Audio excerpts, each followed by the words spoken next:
குரூப்பில் பயணிக்கும் நம் ரத்த சொந்தங்கள் அனைவருக்கும் என்னுடைய வணக்கத்தை தெரிவித்துக் கொண்டு, உங்களுடைய சிறிய விழிப்புணர்வு இந்த பதிவு, இதை யாரும் தவறாக எடுத்துக்கொள்ள வேண்டாம். நான் மேலே ஒரு ஃபார்வர்டு கொடுத்துருக்கேன். அது வேறு எதுவும் இல்லை, நம்மளுடைய சங்கத்தோட அக்கௌண்ட்டோட ஃபார்வர்டு தான் அது. இதை ஏன் நான் உங்களுக்கு கொடுத்துருக்கேன்னா, நம்ம இதில் 900 சம்திங் பேர் பயணிச்சிட்ருக்கோம். ப்ளஸ் நம்மளுடைய குரூப்பில் 4 குரூப்பாக பயணிச்சிட்ருக்கோம். அதாவது ஈஸ்ட்டு, வெஸ்ட்டு, நார்த்து, சவுத்துன்னு சொல்லிட்டு, அதில் அத்தனை பேர்த்துலையுமே கிட்டத்தட்ட 1000 பேர்த்துக்கு மேலே பயணிக்கிறாங்க.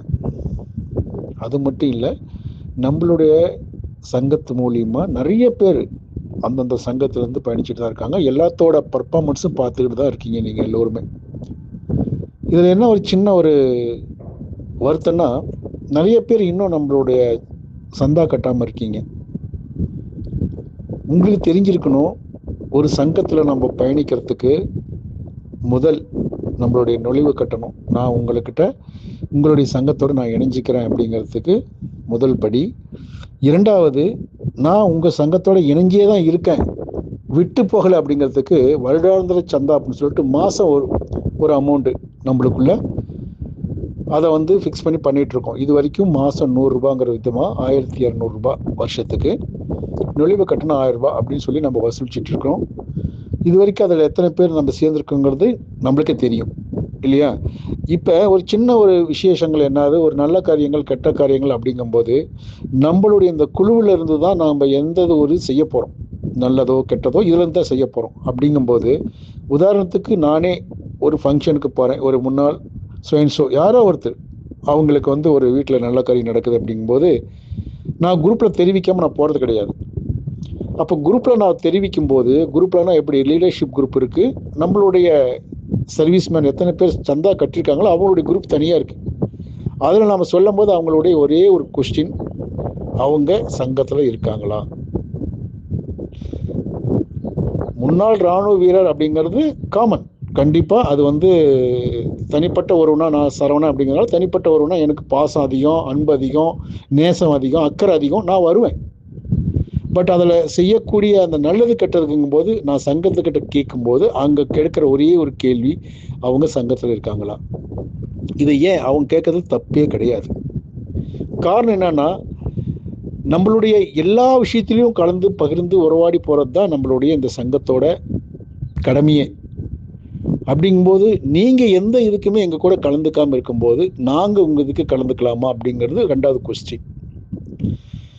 எப்போ நமக்கு அந்த கஷ்டம் வரும் அப்படிங்க பார்த்தீங்கன்னா, வீட்டில் ஏதாவது நம்மளுக்குள்ள பங்கும் பங்காளி பிரச்சனை, அக்கம் பக்கம் பிரச்சனை, மற்றது இண்டிவிஜுவல் நம்மளுடைய பணி செய்கிற இடத்துல பிரச்சனை, குழந்தைங்க ஸ்கூல் படிக்க வேண்டிய இடத்துல பிரச்சனை, இது மாதிரி வரும்போது தான் நம்மளுடைய சங்கத்தோட உதவிகள் தேவைப்படும். அதுக்கு முன்னாடி எந்த தேவையும் வராது. கடைசியாக இறுதி மரியாதை, அது வரைக்கும் அவங்க பொண்டாட்டி பிள்ளைங்களுக்கு எதுக்குமே தெரியாது. ஏதோ ஒரு இதில் பார்த்துருப்பாங்க. அப்போ தான் அவங்களுக்கு ஞாபகம் வரும், ஐயோ நம்ம அப்பாவும் காலம் ஆகிட்டாரு, அவருக்கும் நமக்கு தேசிய கொடி போட்டு எடுத்தால் பரவாயில்லையே அப்படின்னு அப்போ தான் அவங்களுக்கு ஞாபகமே வரும். இந்த தேசிய கொடி, மூவர்ண கொடியை போட்டு நம்மளுடைய அந்த இறுதி மரியாதை இருக்குது பார்த்தீங்களா, உண்மையிலேயே அது யாருக்குமே கிடைக்காத ஒரு பெரிய வரப்பிரசாதம். அது நம்மளுடைய சங்கமாக இருந்தாலும் இல்லை என்றாலும் நம்ம இது வரைக்கும் செஞ்சுக்கிட்டு தான் இருக்கோம், இல்லைன்னு சொல்லவே கிடையாது. பட் இருந்தால் இன்னும் சிறப்பாக இருக்கும். காரணம், அவர் கடைசியாக கொண்டு போகிற ஒரே ஒரு மரியாதை. எத்தனையோ அவமரியாதை பெற்றிருக்கிற அவர், நாங்கள் யாராக இருந்தாலும் கடைசி அந்த மூவர்ண கொடி அணிஞ்சு அவருக்கு அந்த இறுதி மரியாதை செலுத்துகிற அந்த தருணம் பார்த்தீங்கன்னா, அந்த ஊராக இருக்கட்டும், அந்த உலகமாக இருக்கட்டும், பார்க்குற அத்தனை கண்களுக்கும் அந்த கண்ணீரை வர வைக்கிறது அந்த மூவர்ண கொடியினுடைய மரியாதை தான் அப்படிங்கிறத நான் அந்த நேரத்தில் உங்களுக்கு மரியாதை நிமித்தமாக சொல்லிக்கிறேன். அதனால் இதெல்லாம் ஏன் சொல்ல வரேன்னா, இன்னும் புரியாமல் நிறைய பேர் பயணிச்சுட்டு இருக்கீங்க. இதில் ஏன் சந்தா கட்டினா தான் ஆகுமா, ஏன் அதுக்கு வருஷம் கட்டி தான் ஆகணுமா? உங்களுக்கு இன்னொன்று தெரியுமா, நீங்கள் ஒரு பயணத்திலேயே பயணிக்கிறீங்கன்னா அந்த பயணிச்சீட்டு எவ்வளோ தூரம் வாங்குறீங்களோ அவ்வளோ தூரம் மட்டும்தான் செல்லும், அதுக்கு மேலே அது செல்லாது. அதே மாதிரி தான் நீங்கள் 1 மாதம் சந்தா கட்டினா எங்களுக்கு 1 மாதம் தான் வேல்யூபிள், 1 வருஷம் சந்தா கட்டினா அந்த 1 வருஷம் தான் வேல்யூபிள்.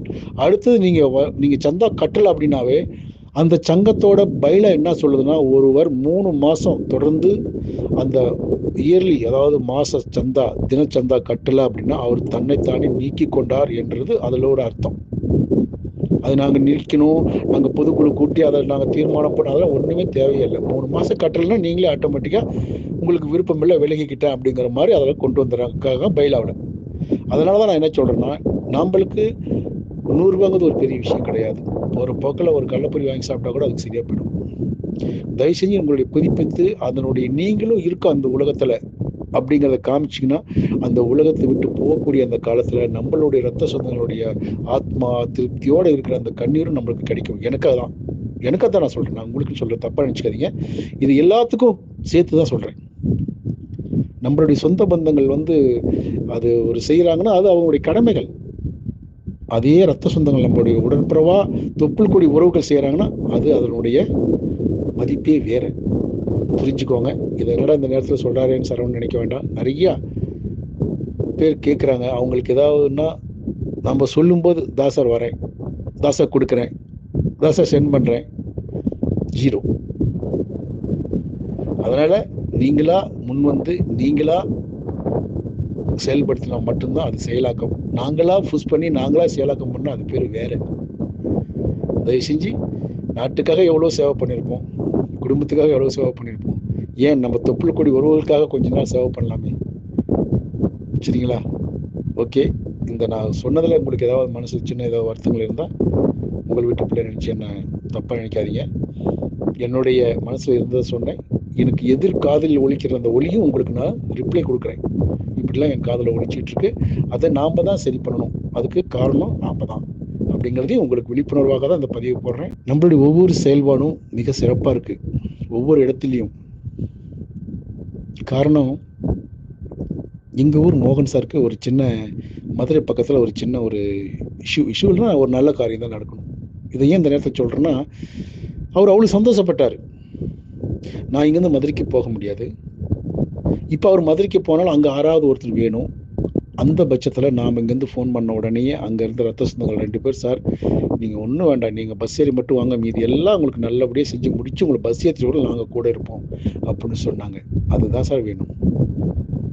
நான் சேலத்தில் இருந்தாலும் மதுரையில் வேலை நடக்குது. ஏன்? உதாரணத்துக்கு நம்ம அருப்புக்கோட்டை அண்ணாதுரை சார் 2 வருடத்துக்கு முன்பு அதே அண்ணாதார் சார் வீட்டில் போய் தான் நான் தங்கி பாப்பாவோட என்ரோல்மெண்ட்டை நான் முடிச்சோம். 3 days. அந்த 3 நாள் நான் பஸ் விட்டு இறங்குறதுலேருந்து திரும்பவும் என்னை பஸ்ஸில் ஏற்றி விட்டுட்டு டாட்டா கொடுத்துட்டு தான் போனார் 11:30 மணிக்கு நைட்டு. அதெல்லாம் வாழ்க்கையில் மறக்க முடியாது. இன்னைக்கு அவர் செஞ்ச சேவை, இன்னைக்கு அந்த பொண்ணு எங்கேயோ போயிட்டா. அந்த சேவை தான், அந்த மனப்பான்மை தான் வேணும். இன்னைக்கு அந்த பொண்ணு சாகிறவர்கள் அவர் மறக்க மாட்டார். எப்போ பழைய ஞாபகம் வந்துச்சுன்னா அந்த இம்ப்ரூவ்மெண்ட் டைமில் நம்ம எங்கே சாப்பிட்டோம், எங்கே தூங்கணும், எங்கே எழுந்திரிச்சோம், எங்கே ஓடணும், எங்கே ஃபிட் ஆனுங்கிறத அந்த பொண்ணு நினைக்கும். அப்போ அண்ணாதுரை சார் தான் முன்னாடி நிற்பார், நான் நிற்க மாட்டேன். இதுதான் உண்மை, இதுதான் உலகமும் கூட. அதனால் அந்த வாய்ப்பை எல்லாரும் பயன்படுத்துங்க. இன்னும் ஒரு சின்ன விஷயம், நாளைக்கு மூத்த சகோதரர் ஆலந்தூர் மணி அண்ணா அவர்கள் விஜய் டிவியில் நம்மளுடைய சாதனையாளர்களுடைய சிறப்பு நிகழ்ச்சி நடக்குது. தமிழ்நாட்டில் எத்தனையோ சங்கங்கள், எத்தனையோ எக்ஸைஸ் மேன் இருக்காங்க.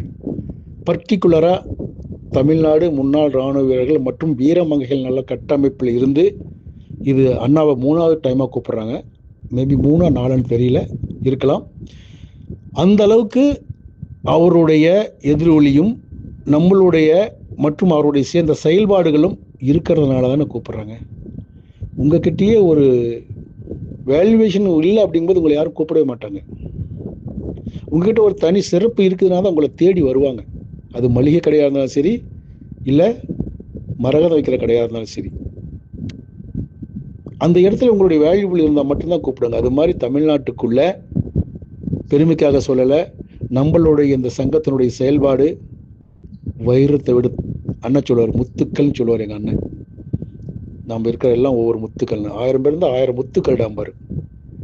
அந்த முத்துக்களாக தான் இன்னும் ஜொலிச்சுக்கிட்டு இருக்கணுமே தவிர அதுலேருந்து நாம் இன்னும் குறையல அப்படிங்கிறதுக்கு இது ஒரு சின்ன ஒரு உதாரணமும் எடுத்துக்காட்டும் கூட. நாளைக்கு விஜய் டிவியில் 11:30 மணிக்கு அண்ணா வந்து அவருடைய ஸ்பீச்சை கொடுக்க போகிறாரு.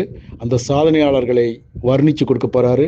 அந்த சாதனையாளர்கள் 9 பேராக இருந்தாலும் அந்த 9ல் ஒரு வைரக்கற்கள் மாதிரி ஆர்மிக்காக செய்த ஒரு குழந்தைக்காக தான் இவர் போகிறாருன்னு நினைக்கிறேன். ஏன்னா எனக்கு ஃபுல் டீட்டெயில்ஸ் அண்ணன் எனக்கு கொடுத்தாரு. இருந்தாலும் அந்த அத்தனை குழந்தைகளும் நமக்கு வைர குழந்தைகள் தான் அப்படிங்கிறது தமிழ்நாடு ஃபுல்லாக அதை செலக்ட் பண்ணி எடுத்திருக்காங்க.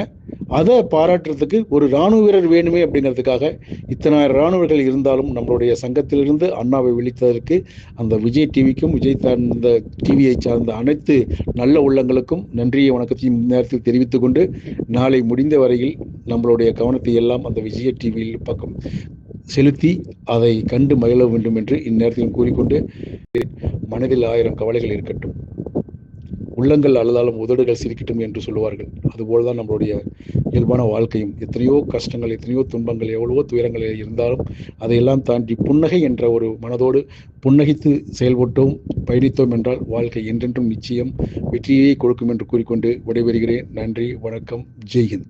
நான் உங்கள் மேட்டூர் சரவணன்.